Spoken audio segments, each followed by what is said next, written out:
प्रिय विद्यार्थियों, आप सबका पुनः स्वागत है आपके अपने YouTube channel Hindi with doctor Satish. हम लोग क्या पढ़ रहे हैं? हम लोग इस समय रस पढ़ रहे हैं। रस का पहला वीडियो आ चुका है। रस और उसके अंगों का एक विस्तृत विवेचन मैंने किया, उसे आपको जरूर देखना चाहिए। उसके बाद आपका श्रृंगार रस हो गया है, हास्य रस हो गया। आज हम इस वीडियो में क्या पढ़ने वाले हैं? आज इस वीडियो में हम लोग एक नए रस, शांत रस, 3 रसों का आज हम इस वीडियो में अध्ययन करेंगे। तो पहला रस है शांत रस। शांत रस को चलो समझ। देखो, शांत का पहले शब्द का अर्थ समझ लो।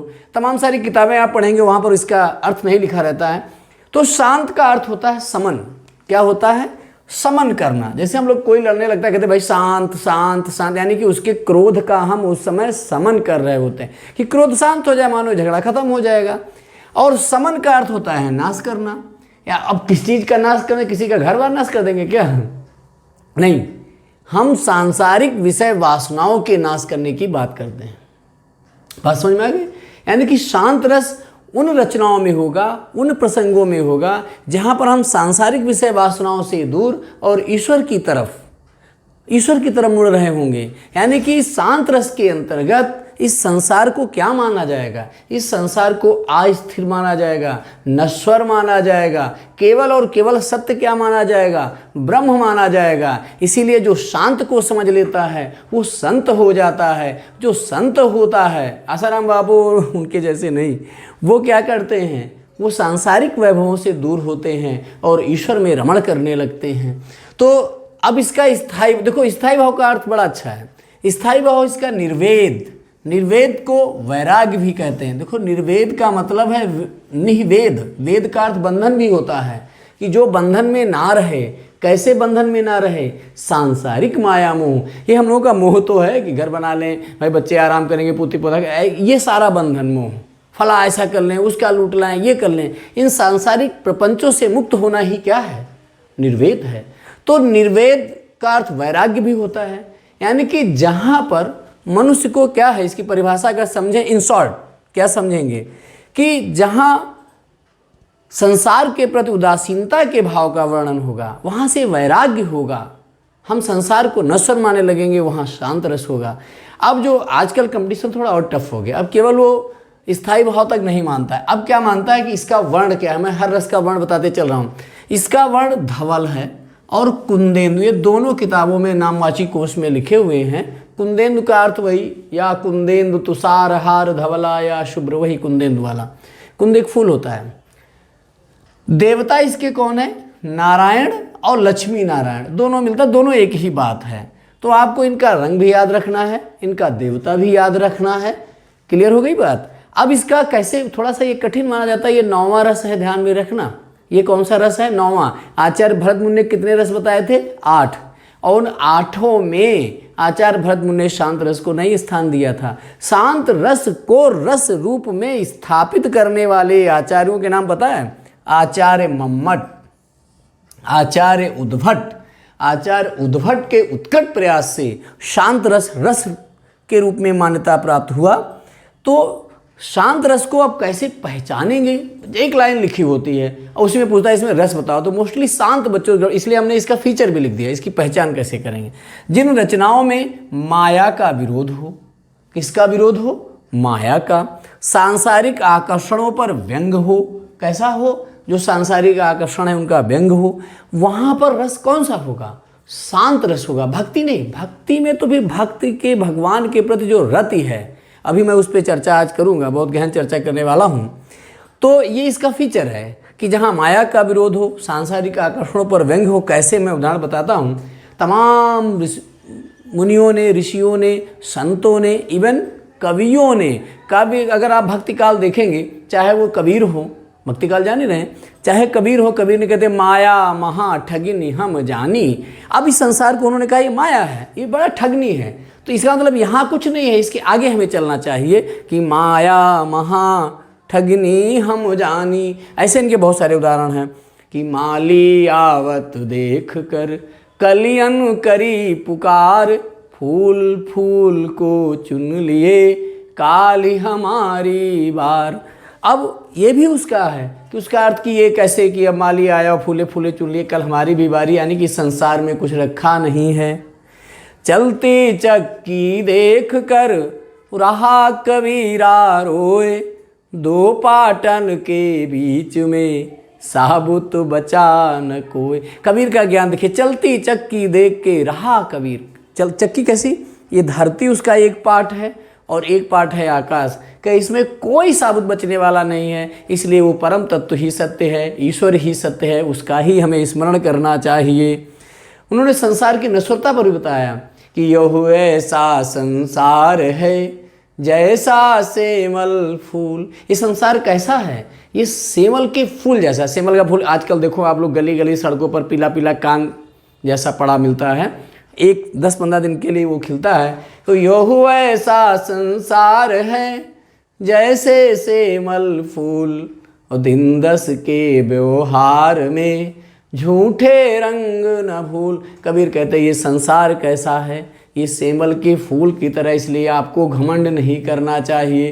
क्या करना चाहिए, केवल और केवल ईश्वर सत्य है, इसलिए अहम का विसर्जन कर देना चाहिए। तो अब आपकी ये समझ में आ गया होगा कि शांत रस कहाँ होता है। कंडीशन में क्या पूछा जाता है कि इसका स्थायी भाव क्या है, निर्वेद है, इसका वर्ण कैसा है, धवल है, इसकी देवता कौन है, नारायण है, ये कहाँ मिलेगा, कैसे हम खोज पाएंगे। तो जहाँ माया का विरोध हो, मैंने तमाम सारे उदाहरण आपको बता दिए। चलिए अब हम लोग अगले रस की चर्चा करते हैं। प्रिय छात्रों, अगला हम लोगों का रस है वीर रस। अब देखो वीर रस तो आप लोगों को पता ही होगा कि वीर शब्द से ही मतलब कि आपके अंदर कांति हो, आपके अंदर ओज हो, वीरता का भाव हो, कार्य करने का उत्साह हो। लेकिन ये ध्यान रखना, ये सकारात्मक दिशा में होना चाहिए। जैसे हमारे महाराणा प्रताप वो वीर कहे गए, लेकिन उन्हीं के अमान सिंह वो कहीं वीर कहा गया? नहीं कहा गया। और भी जो लोग थे, आपने नाम सुना ही होगा, जिनको कहा जाता है जयचंद, क्या वो वीर कहे जाएंगे? नहीं कहे जाएंगे। यानी कि वीर वही है जिसमें एक उत्साह हो किसी कार्य को करने, युद्ध को लड़ने, और भी सकारात्मक दिशा में हो, तभी वो वीर रस होता है। तो परिभाषा तो खैर आप लोगों को पता ही होगी। अब इसमें जो इम्पॉर्टेंट प्रश्न पूछे जाते हैं वो देख लिया जाए कि ये पहली बात तो ये रस कैसा है, श्रृंगार रस का पूरक है। देखा होगा कि आप वीर रस की कविताएं, आदिकाल में जहाँ श्रृंगार वीर था तो श्रृंगार भी था। तो वीरता का भाव आप लोग देखे होंगे कि क्षत्रियों को दे रखा था, लड़े, मान मर्यादाओं की रक्षा के लिए प्राण गंवाएं, और उसके बाद श्रृंगार वही नारी सौंदर्य में लिप्त हो जाना। तो वीर रस का अगर हम स्थायी भाव देखें तो क्या होता है, उत्साह। स्थायी भाव क्या है, उत्साह, और ओज भी लिखा होता है, हालांकि उसका गुण ओज होता है। रंग पूछा जाता है प्रतियोगी परीक्षाओं में, तो ये नामवाचक कोश से मैंने लिया है। सबसे हिंदी की सबसे प्रामाणिक पुस्तक है, आप लोग भी खरीद सकते हो। हेम, वर्ण और गौर। देवता इसके माने गए हैं इंद्र। इंद्र का ही पर्यायवाची है महेंद्र, लेकिन कभी कभी विकल्प में महेंद्र लिखा रहता है तो वो महेंद्र भी सही होगा, पुरंदर भी सही है, कई सारे नाम हैं इंद्र के पर्यायवाची। शैली, शैली का मतलब ये वीर रस की कविता किस शैली में लिखी गई, डिंगल। इसीलिए आपने देखा होगा कि जो राजस्थान का काव्य है, जो क्षत्रियों के शौर्य की गाथाएं हैं, वो सब किस में लिखा गया है, डिंगल में लिखा गया है। रासो काव्य आप देख लीजिए किस में लिखा गया है, डिंगल है। वैसे ही श्रृंगार रस की भाषा क्या रही होगी, पिंगल रही होगी।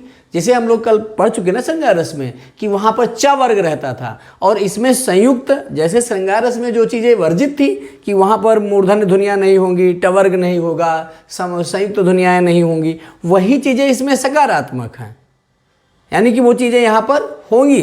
जैसे कोई उदाहरण लो आप, मैं समझाता हूँ कि हिमाद्र तुंग सुंग से प्रबुद्ध शुद्ध भारती, स्वयं प्रभा समुज्ज्वला स्वतंत्रता पुकारती। हिमाद्र देखो संयुक्त है, सामासिक पद भी है, हिम और अद्र, अद्र माने पर्वत, हिम माने बर्फ, उसको जोड़ के बनाया गया। तो यानी कि उसकी जो शैली है लघु सामासिक भी है, और भाषा डिंगल मैंने बताया ही। हिमाद्र तुंग श्रृंग छोटे छोटे हैं, प्रबुद्ध समुज्ज्वल, ये सारे शब्द ये इसकी शैली है। बात आती है इसका विरोधी रस कौन सा होगा, तो भयानक और शांत। भयानक रस में और शांत रस ये इसके विरोधी रस माने गए हैं विद्वानों में भरत मुनि जो इसके प्रतिष्ठापक आचार्य हैं, उन्होंने वीरता के 3 भेद माने, धर्मवीर, युद्धवीर, दानवीर। दानवीर का नाम आपको पता है, कर्ण। लेकिन चौथा भेद भी विद्वानों ने दयावीर माना। लेकिन एक बात ध्यान रखना, कर्मवीर भी विकल्प में लिखा रहता है, जो इसका भेद नहीं है। कर्मवीर हम लोगों ने कविता पढ़ी है, रहे भरोसे भाग के दुख भोग पछताते नहीं, काम कितना हो कठिन किंतु काम से उकताते नहीं, पर्वतों को काट कर रास्ता बना देते हैं वे, सैकड़ों मरुभूमि में नदियां बहा देते हैं वे। ये सारा क्या है? ये कर्मवीर, लेकिन कर्मवीर कविता है, आपका भेद नहीं है। आपका भेद क्या है? धर्मवीर, युद्धवीर, दानवीर और चौथा दयावीर। बात समझ में आ गई होगी। अब अगर आप परिभाषा जानना चाहते हैं तो लिख सकते हैं, युद्ध अथवा किसी कार्य को करने के लिए हृदय में जो उत्साह का भाव जागृत होता है वो विभाव अनुभव संचारी भाव के संयोग से जब रस रूप में परिणित होता है तो वहाँ पर वीर रस होता है। ऐसे तमाम सारे उदाहरण आप की कविताओं में भरे पड़े हैं कि बुंदेले हर बोलो के मुँह हमने सुनी कहानी थी, खूब लड़ी मर्दानी वो तो झांसी वाली रानी थी। ये बात आप लोगों ने सुना ही होगा।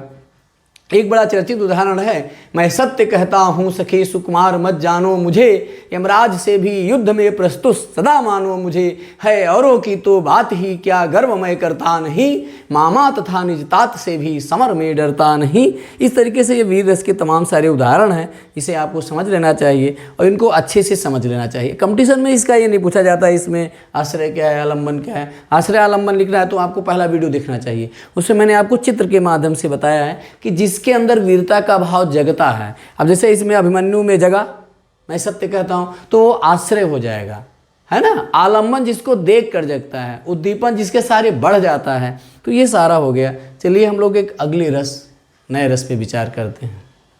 प्रिय छात्रों, हम लोग रस पढ़ रहे हैं, एक एक चीज का विवेचन भी कर रहे हैं। अगला रस हम लोगों का है भक्ति रस। भक्ति रस के विषय में तो बताना ही नहीं, आप लोग जानते ही अपने हर घर में पूजा होती है, आरती होती है, वंदन होता है, अर्चन होता है, भगवान का स्मरण करना, उसका स्तवन करना, स्तुति करना, ये सब क्या है? भजन करना, ये सब क्या है? हमारी भक्ति है। तो अब देखो ये 11वां रस है। कैसे हम बता रहे हैं आपको, हमारे पास एक स्थायी भाव है रति। रति को ही थोड़ा समझना है। रति का अर्थ होता है प्रेम। अगर ये प्रेम नायक नायिका वाला होगा, कैसा होगा? नायक नायिका, तो ये क्या कहलाएगा? श्रृंगार रस। क्या कहलाएगा? श्रृंगार। अगर ये प्रेम पुत्र के प्रति हो तो ये क्या कहलाएगा? वात्सल्य। क्या कहलाएगा? अगर यही रति ये किसके प्रति हो? भगवान के, इसलिए इसको देवरति भी बोलते हैं, कहीं कहीं देवरति भी लिखा होता है, ध्यान रखना। भगवान के प्रति अगर यही प्रेम है हमारा तो वो क्या हो जाएगा? भक्ति रस हो जाएगा। यानी कि भक्ति रस का स्थायी भाव क्या है? भगवद विषयक रति। क्या है? अब इस रस को स्थापित करने वाले कौन आचार्य हैं? एक अपने यहाँ गौड़ी संप्रदाय, गौड़ी संप्रदाय, आप नैमिष जाएंगे तो वहाँ बहुत बड़ा मठ बना हुआ, कमरा उमरा भी फ्री मिल जाता है। गौड़ी संप्रदाय के जो आचार्य थे रूप गोस्वामी, इनकी रचना थी हार भक्त रसामृत सिंधु। उसमें इन्होंने इसका गहन विवेचन किया और इसको रस रूप की मान्यता दिलाई। दूसरे हमारे जो आचार्य विद्वान हुए मधुसूदन सरस्वती, इनकी रचना है भक्ति रसायन। आपको इन रचनाओं के भी नाम याद रखने चाहिए अगर आप बड़ी परीक्षाओं की तैयारी कर रहे हैं। तो इसमें उन्होंने इन दोनों विद्वानों को श्रेय जाता है, दोनों आचार्यों को श्रेय जाता है भक्ति रस को रस रूप में मान्यता दिलाने का। अब देखो भक्ति के विद्वानों ने कई सोपान बताए, 5 बताए अपने यहाँ, तो अभी नवदा भक्ति तमाम सारे हैं। शांत है, दास्य है, सख्य है, वात्सल्य है और कांत है। इन सारे भावों को आप अगर भक्ति काल में आप चर्चा करेंगे तो वहाँ पा जाएंगे। मैं अभी आपको बताता हूँ। अगर इन शॉर्ट हम उसकी परिभाषा जानना चाहें तो जहाँ ईश्वर के प्रति प्रेम और अनुराग का वर्णन होता है वहाँ भक्ति रस होता है। क्या होता है? भक्ति रस होता है। यानी कि जब भी हम ईश्वर की वंदना अर्चना कथा में बैठते हैं वो सारा भक्ति रस है। अब देखो अगर हम बात करें तो दास की तो तुलसीदास की भक्ति कैसी थी? दास की थी। लेकिन ऐसा नहीं कि कबीर दास भक्ति की रचना नहीं करते। कबीर तो यहाँ तक लिख देते हैं, तुलसीदास को पीछे छोड़ देते हैं कि कबीरा कुता राम का, कुता ने कुत्ता, कबीरा कुता राम का मोतिया मेरा नाम और गले राम की जेवड़ी जित खींचे तित जाऊं। ये भक्ति दास। वहीं पर तुलसीदास क्या कहते हैं कि मांगति तुलसीदास कर जोरे बसहु राम सिय मानस मोरे। सख की बात करो तो सखा में तो सख्य भक्ति में सूरदास जी का तो अपना उच्चतम शिखर पर विराजमान है। तो वो कैसे लिखते? आज एक एक कै लरिहों, वो लड़ाई करते हैं। कि आज हम लोगों को लड़ लेना है, आप हमारा उद्धार कर देंगे। और देखें कैसे नहीं उद्धार करोगे, है ना। बाह छुड़ाए जाती हो निबल जान के मोहि, हृदय से जब जाओगे सबल सरई हों तो ही।